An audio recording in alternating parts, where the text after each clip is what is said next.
perquè a la seva veu ha aconseguit que aquest moment fos encara més especial i que el visquérem d'una manera diferent.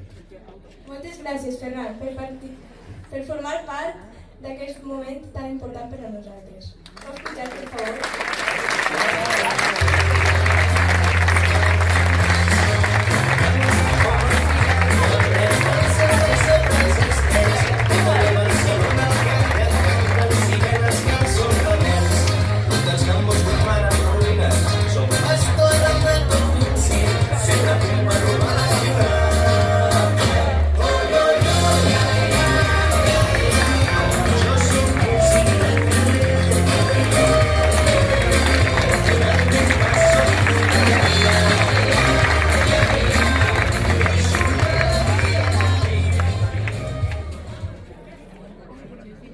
I finalment volem agrair a Joana i Hugo per formar part d'aquesta presentació i també a Joan i Àlex per haver-se animat a presentar aquest acte, especialment sabent que al principi es va costar un poc.